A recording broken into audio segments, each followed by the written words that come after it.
প্রতিমা বিসর্জনের মধ্য দিয়ে শেষ হলো সনাতন ধর্মাবলম্বীদের সবচেয়ে বড় উৎসব শারদীয় দুর্গাপূজা। রাজধানীর বুড়িগঙ্গা নদীতে প্রতিমা বিসর্জন করছেন পুণ্যার্থীরা। সেখানে আছেন সহকর্মী মিজান শাহজাহান। আমরা সরাসরি চলে যাচ্ছি তার কাছে।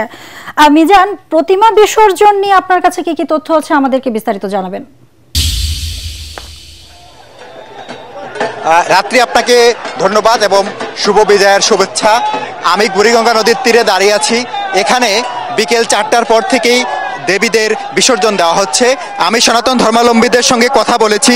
তারা বলছেন যে এই দেবী দুর্গাকে বিসর্জনের মধ্য দিয়ে মূলত তারা তাদের যে অন্তরের কামনা বাসনা যেগুলো খারাপ নেতিবাচক সেগুলোকেই তারা এই বুড়িগঙ্গার জলে বিসর্জন দিচ্ছেন, প্রবাহমান নদীতে বিসর্জন দিচ্ছেন। তারা বলছেন যে দুর্গা মায়ের কাছে তাদের চাওয়া যে তারা যেন পৃথিবীর সব মানুষকে নিয়ে সুখে শান্তিতে বসবাস করতে পারেন। মা দুর্গা যেন পৃথিবীর সব মানুষকে শান্তিতে রাখেন, সুখে রাখেন এবং বিশ্বে যত যুদ্ধ বিগ্রহ রয়েছে এগুলো যেন বন্ধ হয়, এটি তারা প্রত্যাশা করেছেন। রাত্রি আপনি দেখতে পাচ্ছেন যে ওয়াইজঘাটে এই মুহূর্তে বিভিন্ন মন্দির থেকে, ঢাকা মহানগরীর বিভিন্ন মন্দির থেকে এখানে যারা পুরোহিত সহ ভক্তরা এখানে নিয়ে এসেছেন প্রতিমা। আমি নৌকায় আপনাকে একটি প্রতিমা দেখানোর চেষ্টা করছি।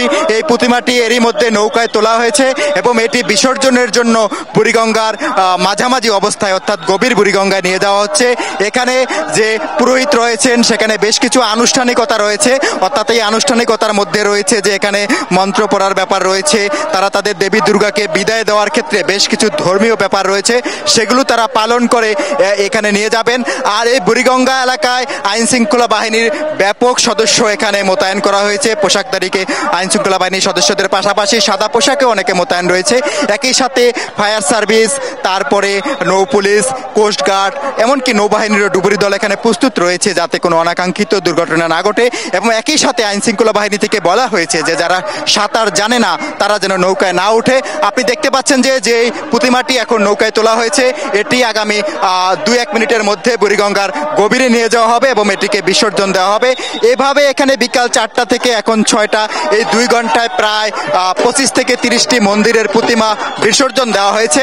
আমি যতটুকু জানি যে এই বিসর্জন কার্যক্রম যদিও সন্ধ্যার আগে শেষ করতে বলা হয়েছিল, কিন্তু ঢাকা শহরে যেহেতু 2.5 শতাধিক মন্দিরে পূজা হয়েছে, এই সমস্ত মণ্ডপের বেশিরভাগই এই বুড়িগঙ্গা এবং ঢাকা উত্তরের যে মন্দিরের যে সমস্ত প্রতিমা রয়েছে সেগুলো বিসর্জন দেওয়া হবে আপনার টঙ্গীতে। টঙ্গী সেখানে তুরাগ তীরে বিসর্জন দেওয়া হবে।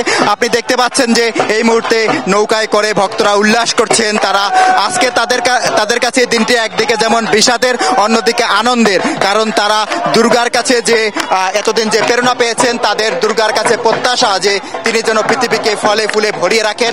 ভক্তদের প্রত্যাশা হচ্ছে যে এবার আশ্বিনে দুর্গা চলে যাচ্ছেন, আবার আগামী বছর আশ্বিনে তিনি ফিরে আসবেন। এই বাকি যে 12টি মাস, এই 12টি মাস যেন পৃথিবীর মানুষ, বিশেষ করে বাংলাদেশের মানুষ ভালো থাকে। এই বিসর্জনের মধ্য দিয়ে দুর্গা মায়ের কাছে, মহাদেবের কাছে তথা হিন্দু সনাতনী বিশ্বাস মতে তাদের স্রষ্টার কাছে তাদের এটি হচ্ছে প্রার্থনা। রাত্রি এই হচ্ছে মোটামুটি বুড়িগঙ্গার কাছে আমার এই মুহূর্তে সর্বশেষ খবর। পরবর্তী সংবাদে এই বিষয়ে আপনাকে আরো বিস্তারিত জানাতে পারবো। রাত্রি। মিজান, ধন্যবাদ আপনাকে।